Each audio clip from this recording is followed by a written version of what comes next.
Jai Hind students, I am Neetu Singh from Government High School Bhojla, Jhansi.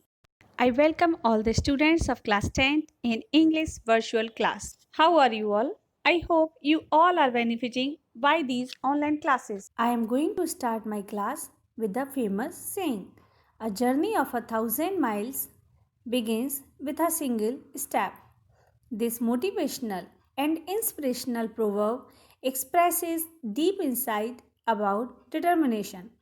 This tells us that the great things commence or start with simple beginnings.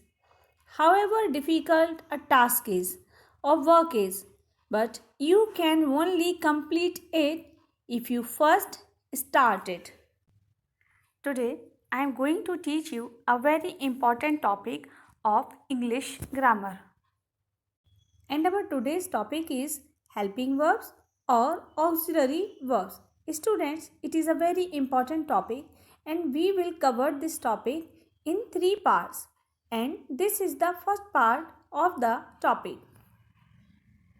Students, here is a list of helping verbs for you, and these helping verbs are to be, to have, to do and modals.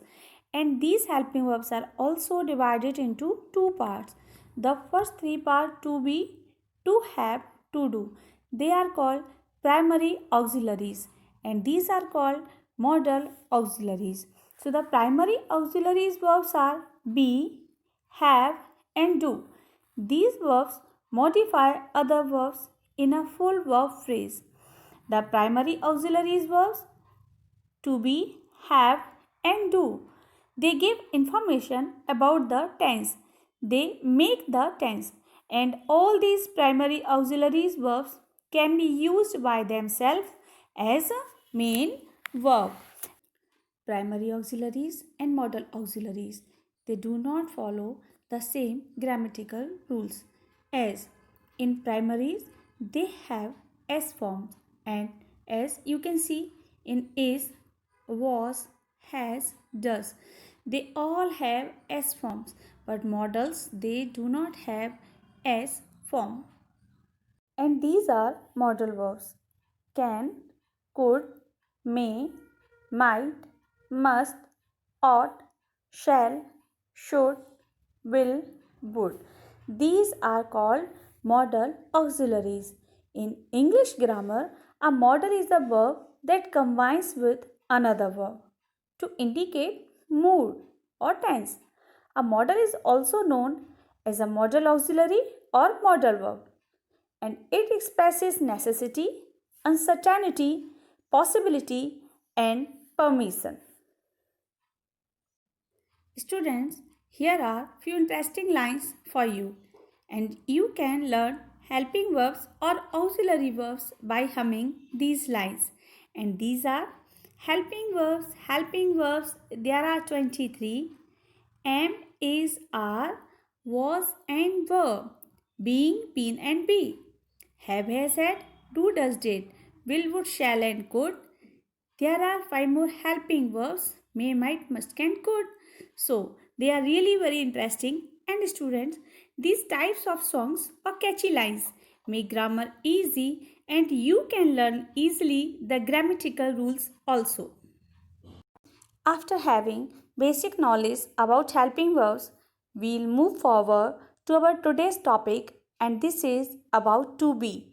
But before reading about to be, I want to explain you verb first.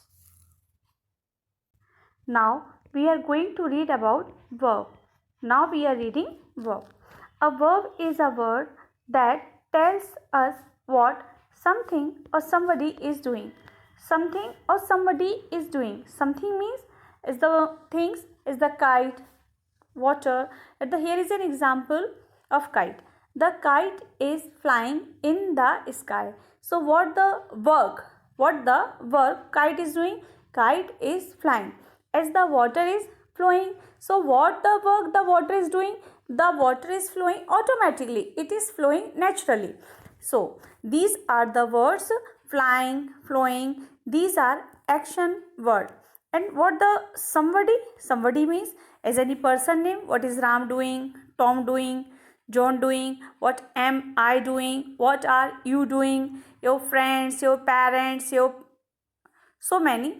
So what they are doing. So here is a very simple and very easy definition for you, that doing words are called verbs. It is a very simple definition.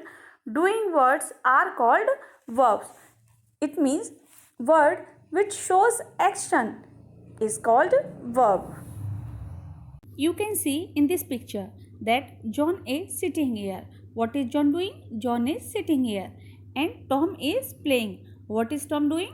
Tom is playing. So in the first sentence sitting, and in the other sentence, in the second sentence playing, they both are the verbs. So students, as you have read before, that doing words are called verbs. So here sitting and playing, they are verbs.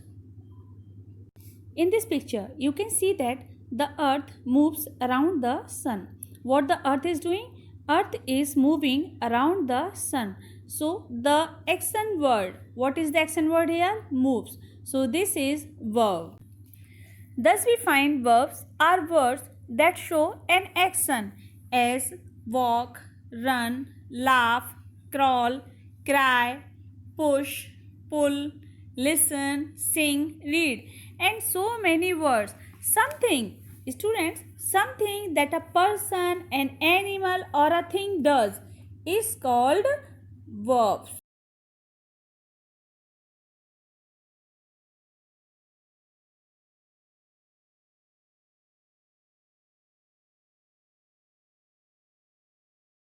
But before reading about helping verb, we should understand the difference between main verb and the helping verb. So read this. Verb can be divided into main verbs and helping verbs. Here are two types of verb.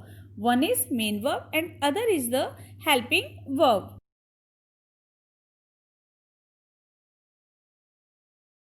Here is a very beautiful picture of a boy, and the sentence is here, I am eating an apple. Here two words, they are in red color.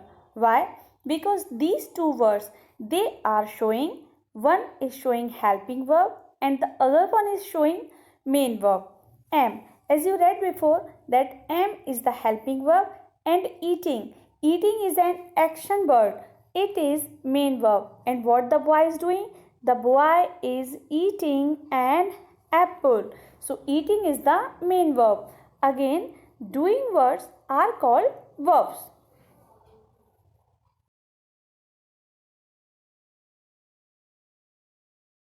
Sometimes main verbs need the help of other words like is, am, are, was, were. Is, am, are, was, were. So these verbs that help the main verbs are called helping verbs. Is, am, are, was, were, and so many. They are called helping verbs. It comes before the main verb in a sentence. Students, here is a list of a few helping verbs for you. And here are so many helping verbs for you besides is, am, are, and was, were. And students, here in this chapter, we will read about all these helping verbs and we will learn that how and where we will use them. After reading about main verb and helping verb, you can differentiate between main verb and helping verb. And here are two sentences for you as doing as classwork. It is your classwork now for your virtual class. So you have to underline the main verb and helping verb here. The first sentence is I am brushing my teeth. What am I doing? I am brushing. What the action I am doing? I am brushing. As you know that the action word is called as a verb. So I am brushing, and you know that the helping verb, it comes before the main verb, and what the word is before brushing here, it is am. So am is the helping verb and brushing is the main verb here. And the same in the second sentence, the teacher is teaching the students. So what the action is teacher doing? Teacher is teaching. So teaching is the main verb here, and is the helping verb here.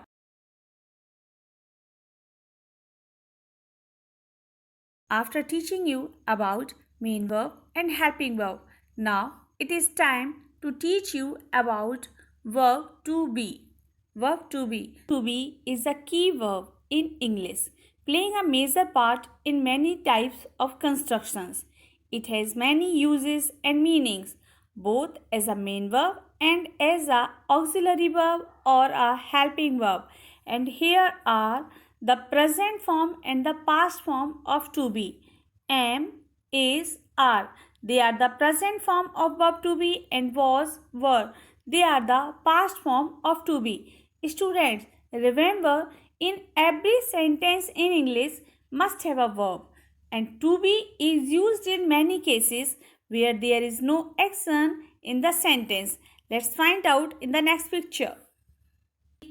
Here is a picture for you students of a very good boy named Dev. He is Dev. And why I am saying him a very good boy? Because he is using mask here. So student, just read that in the first sentence he is saying that hello, I am Dev. Am is the helping verb or the auxiliary verb is here. In the second sentence he is saying that my shirt is red. So he is saying that his shirt color is red. And in the third sentence he is saying that my friends are very naughty. He is telling about the nature of his friends and he is saying that his friends are very naughty. So in the first sentence am, in the second sentence is, and in the third sentence are. They are the auxiliary or the helping verbs from verb to be, and is, am, are the forms of the verb to be from the present. Students, we have to remember a very important thing that verb to be, we use verb to be when we talk about names. When we talk about names, when we talk about ages, when we talk about feelings and states and the position. So we use verb to be form here. Is, am, are.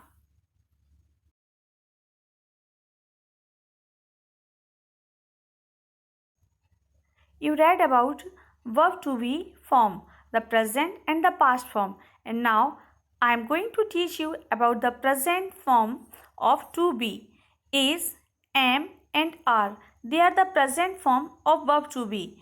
We use is and are to talk about people, places and things.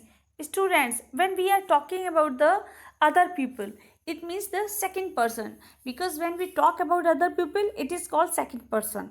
And if we are talking about places and we are talking about things, then we will use is and are. And one more thing is also here to remember, that we use is with singular noun. Singular noun, it means where is a single person, a single animal, a single thing, a single person. So we use singular, we use is with singular nouns, and are with plural nouns. Plural means more than one. It means 2, 3, 4 and so many. So we use are with plural nouns. But in the last line, see, but we always use are with you. You, because we use you for singular noun also, and for the plural it is a pronoun, and we use it both way, singular and plural. And here are three sentences for you to explain. The first sentence is, India is a country of diversity. India is our country name and it is a singular noun. So we are using here is, a country of diversity. So we are using is here. It is a to be form of present. And we use is only for the singular nouns and pronoun. And you are a very intelligent boy. In the second sentence it is saying that you are a very intelligent boy. So student, just you read that we use are with you, whether it is using for a singular person or the plural person. And in the third sentence, they are hockey players. They is a plural pronoun, and we have read that we use are with plural. So they are hockey players. So here is, are. They are the use of verb to be in present form.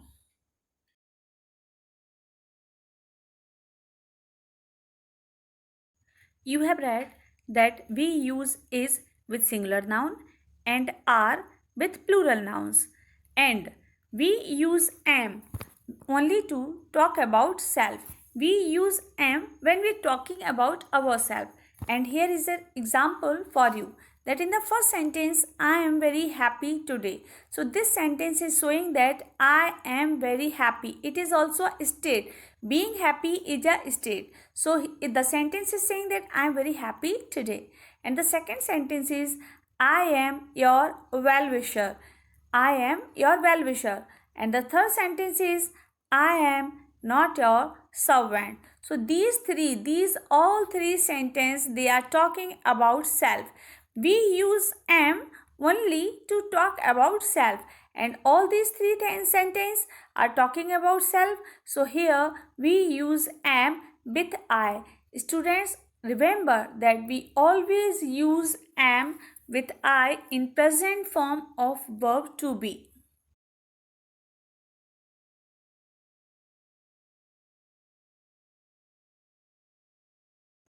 Here is a table for you using of is, am and are. And here the table is saying that to talk about self, that when we talk about self, we use I, and with I we use am, the am form of to be.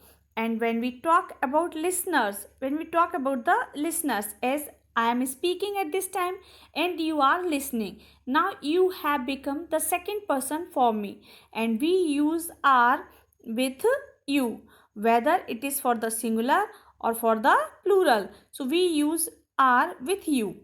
And when we talk about other people, places and things, as we are talking about Seema, we are talking about Rita or the other teachers, so they have become the third person for us. So we use is with he singular male person, she singular female, it for the lifeless, and are with they is used for plural, whether it is living or the lifeless.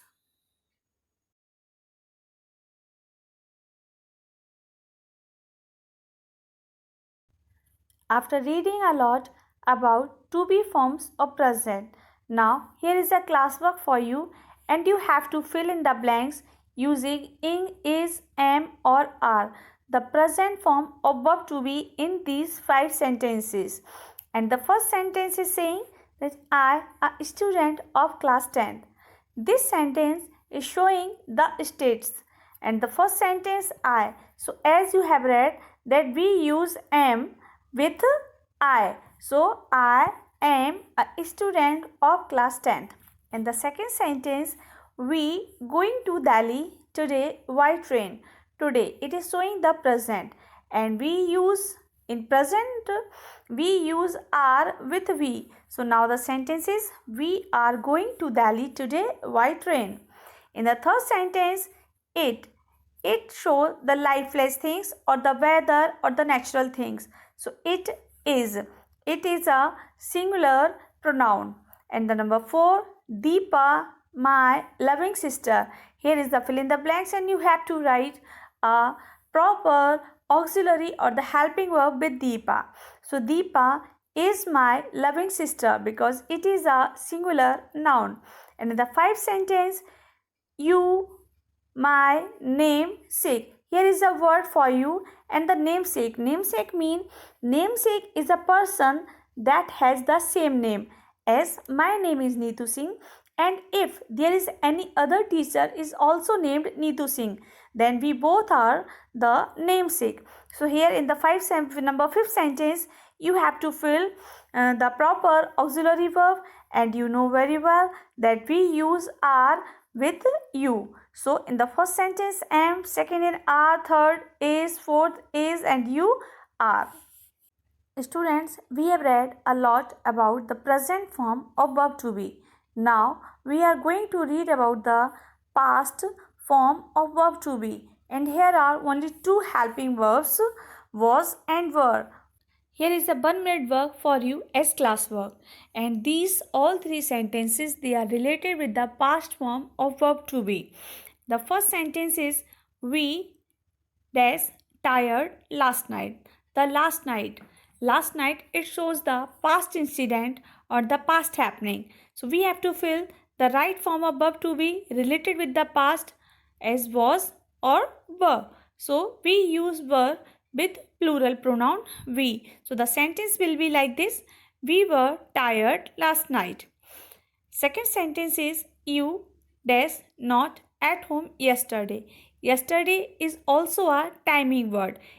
And in the third sentence, you have to fill the right helping verb was or were.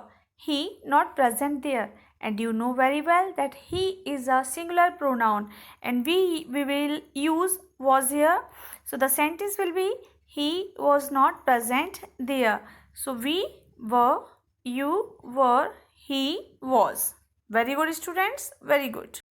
Students, you have come to know a lot about the use of verb to be in present and in past.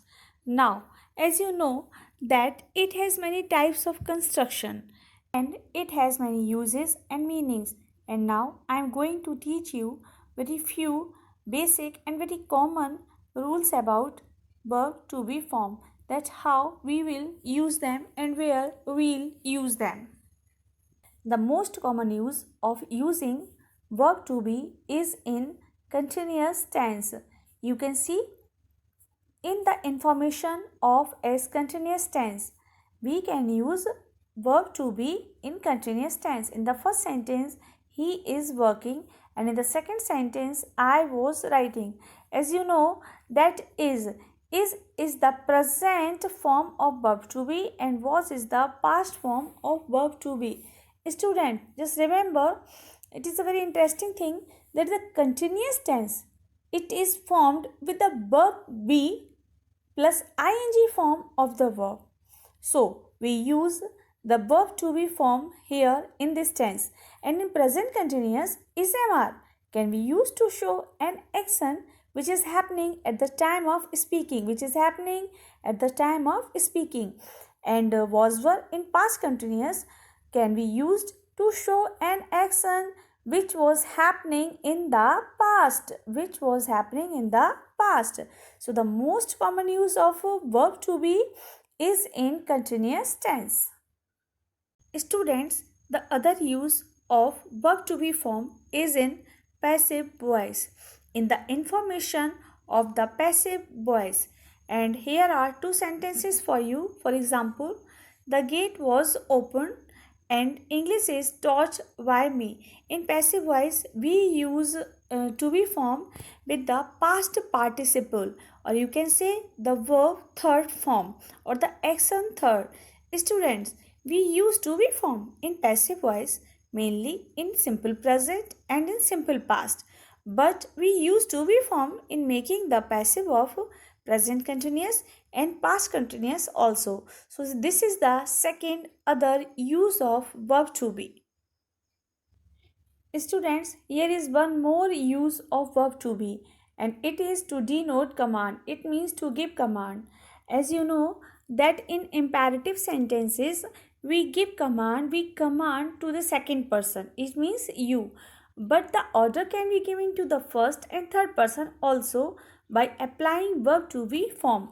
As you can see in the second sentence, that she is to go to her house at once.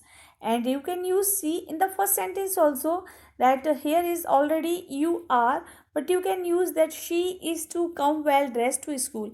It means the order is given to the third person. So this is the use of verb to be. And students, you can fill all these blanks very easily. Only 4 sentences are here for you, and it is a homework for you. As you know that today we have done so many sentences as in our classwork, and you enjoyed a lot also. So this is your homework and you can fill them very easily. Only 4 sentences are here, and I hope that you enjoyed today's class a lot.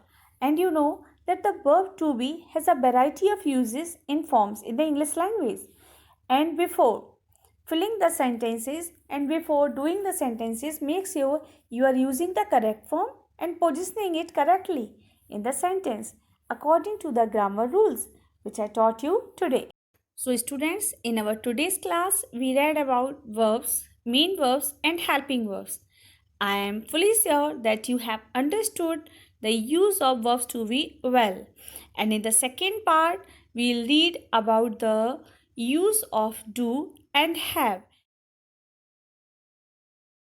And before leaving you, I want to share a nice thought with you that you can't enjoy wealth if you are not in good health. So students, take care of yourself, take care of your family, stay healthy, stay blessed. Students, read and read more for yourself, for your parents and for your country because पढ़ेगा India तभी तो आगे बढ़ेगा India. जय हिंद, जय भारत.